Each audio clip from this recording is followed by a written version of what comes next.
اگر میں تم سے کہوں کہ موت کے بعد سب سے لمبی زندگی قیامت کے بعد نہیں بلکہ قبر کے بعد ہوتی ہے تو کیا آپ مجھ پر یقین کریں گے؟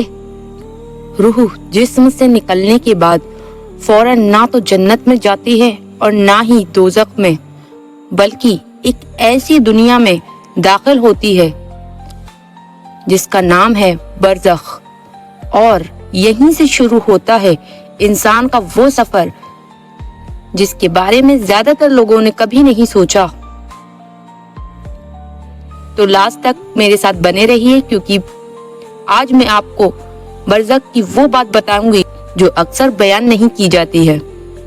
اللہ تعالیٰ نے قرآن مجید میں فرمایا، اور ان کے پیچھے ایک پردہ ہوگا قیامت کے دن تک، سورہ المومنین۔ اس پردے کا نام ہی برزخ ہے۔ نہ دنیا نہ آخرت بلکہ دونوں کے بیچ کا عالم، یہیں روحوں کو انتظار کرنا ہوتا ہے قیامت کے روز کا، کبھی رحمت کے ساتھ اور کبھی حسرتوں کے ساتھ۔ لیکن سوال یہ ہے کہ کیا سب روحوں کے ساتھ ایک جیسا سلوک ہوتا ہے؟ نبی کریم صلی اللہ علیہ وسلم نے فرمایا، نیک روحیں علیان میں ہوتی ہیں اور بدکار روحیں سجین میں، یعنی برزخ میں بھی درجات ہوتے ہیں جیسے کہ دنیا میں تھے، اور پھر یہیں سے روحوں کا اصل امتحان شروع ہوتا ہے۔ رسول اکرم صلی اللہ علیہ وسلم نے فرمایا، قبر یا تو جنت کے باغوں میں سے ایک باغ ہوتی ہے یا پھر دوزخ کے گڈھوں میں سے ایک گڈھا۔ ترمذی۔ یہ قبر صرف مٹی کا گڈھا نہیں، یہ روحوں کے لیے ایک زندہ تجربہ ہوتا ہے۔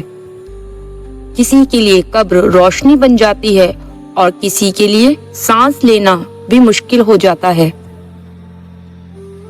لیکن برزخ کے سب سے خوفناک بات یہ نہیں ہے کہ وہاں پر عذاب ہوتا ہے، سب سے خوفناک بات یہ ہے کہ وہاں وقت نہیں ہوتا۔ روحوں کو لگتا ہے کہ جیسے بس ابھی زندہ تھا اور پھر اچانک صدیاں گزر جاتی ہیں، اور جب قیامت ہوگی تو روحیں بول پڑیں گی، ہائے افسوس، میں تو بس تھوڑی دیر ہی یہاں رکا تھا۔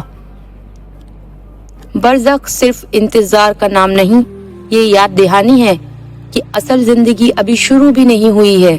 ملتے ہیں نیکسٹ ایپیسوڈ میں، روح کا سفر، قیامت کا انتظار۔